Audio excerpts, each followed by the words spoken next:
Okay, everyone, here we are, quarter 3, week 1, day 1. There are 18 cupcakes. All right, so we have 18 cupcakes. That's what we're starting with. How many 3/4 size servings can be made? Okay, well, if each serving size was 1 cupcake, we can just divide 1 into 18 and know what the serving is 18. But the serving size is not 1 whole cupcake, it is 3/4. Okay, so let's see how many times 3/4 go into 18. Okay, we know that 18 as a fraction, we would just make it 18 over 1. Then we're going to divide 3/4 into it because that's how many, or that's what we're trying to find out. How many 3/4 serving size can we get out of 18? All right, so now that we have that, we're going to change flip. We're going to keep the 18 over 1 as 18 over 1.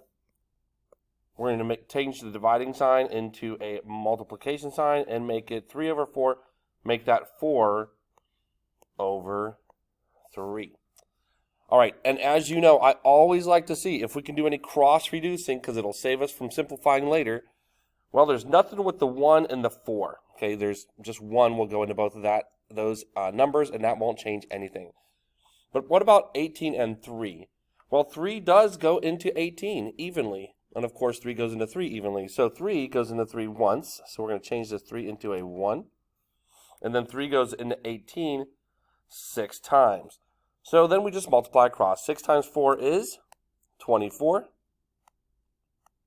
1 times 1 is 1. All right, so then how many times does 1 go into 24? 24 times. Okay, so to answer the question, how many 3/4 size servings can you make? You can make 24 3/4 size servings when you divide 3/4 into 18. All right, that's the answer for that one. All right, for this second problem, we are going to find the difference. And we do have a decimal in here.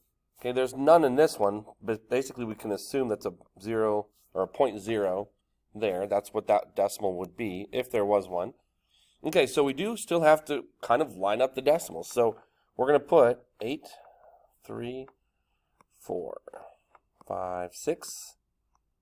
And I'm going to put 0.00 because we have 2 numbers to the right of the decimal here. So I'm going to have to line them up anyway. So we have 7, 2, 8.88. All right, so we did have to line up the decimals on that one. Okay, so we're going to do some borrowing here because you can't take 8 out of 0. So we're going to have to borrow from this 0, which we can't. So now we're going to have to go over to the 6. We're going to borrow from the 6, make that a 5. That technically makes this a 10. Okay, but we're going to borrow from that and make it a 9. And this makes this a 10. We don't have to borrow from that. So 10 minus 8 is 2. 9 minus 8 is 1. Bring that down the decimal. We need to take 8 away from 5. We cannot do that. So we're going to take the 5, make that a 4, and convert that to a 15. So now we have 15 minus 8, and that equals 7. 4 minus 2 is 2. Can't take 7 away from 4. Going to borrow from the 3. Make that a 14. 14 minus 7 is 7. 2 minus nothing is 2. And 8 minus nothing is 8. All right, so we have the decimal there. We just move over 3 places, put the comma. All right, so the answer for this one, with a lot of borrowing on this one, was 82,727.12. And that's the difference. All right, for this problem, we write the ratio in simplest form. All right, so we have a good ratio of 8 to 2, but we want to see if we can bring it down further. Okay, here's all the numbers that are factors of 8. Okay, and here's the numbers that are factors of 2. I guess I should point at those.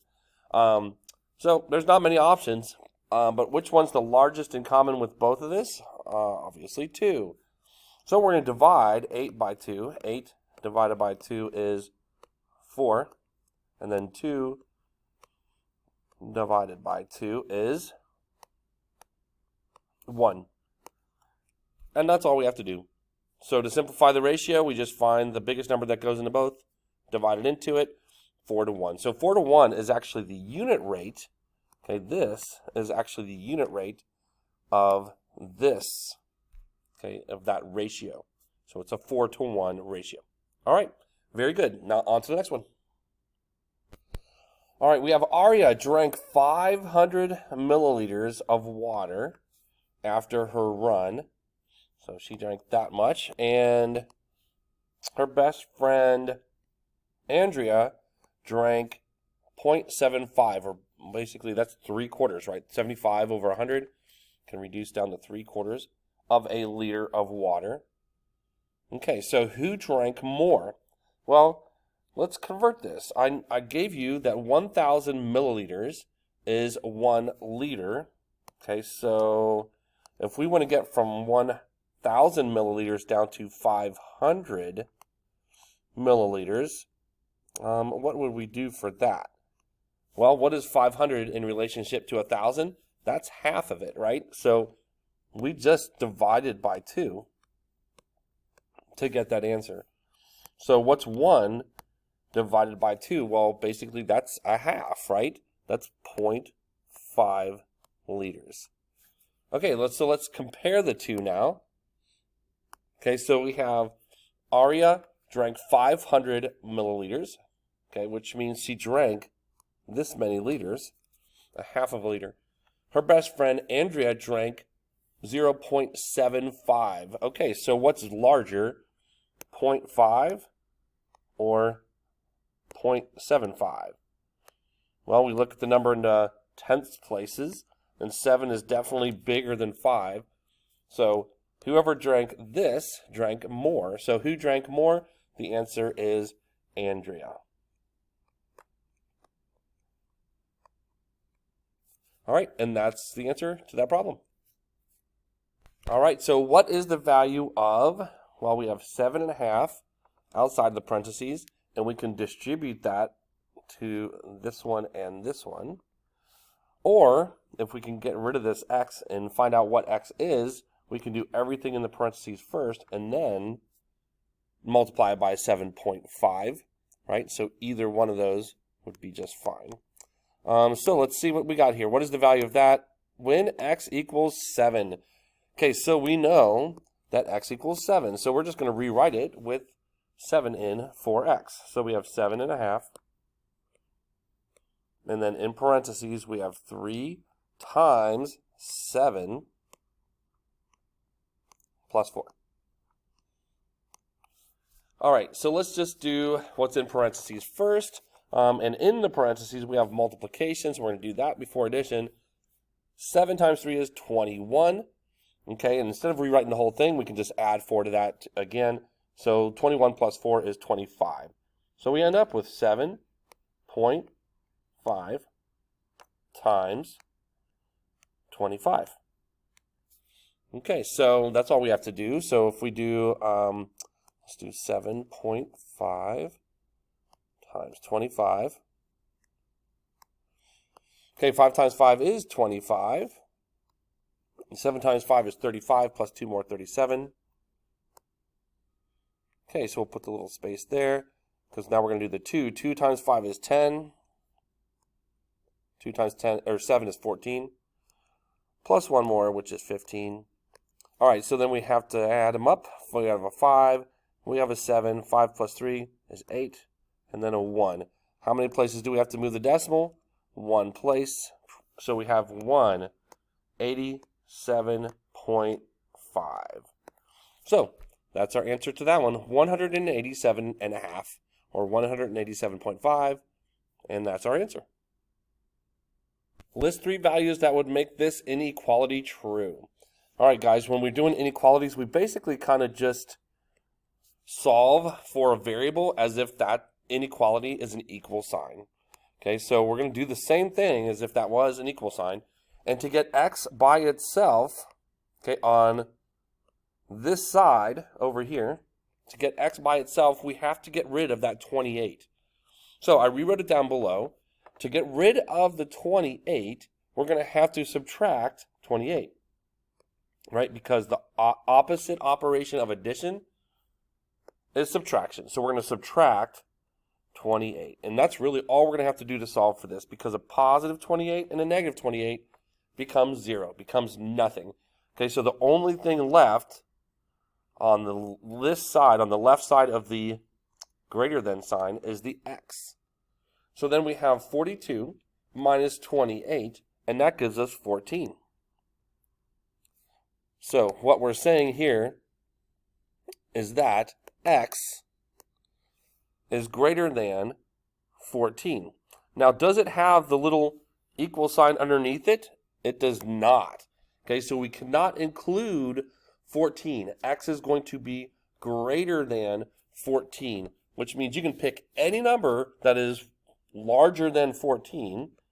Okay, so 15 would work, 28 would work, and I don't know, we can even kind of backtrack back down to 18. It doesn't really matter, as long as the numbers are 15 or higher, or actually larger than 14. So technically 14.1 would be true to this inequality, because is 14.1 slightly larger than 14? It is. So you can put whatever numbers you want here, those three values, but okay, it has to be larger than 14. That's the only stipulation. So there we go. Carla the baker worked for 5 hours to make cookies. She ended with 380 cookies altogether. Write an equation to express how many cookies Carla made each hour. Okay.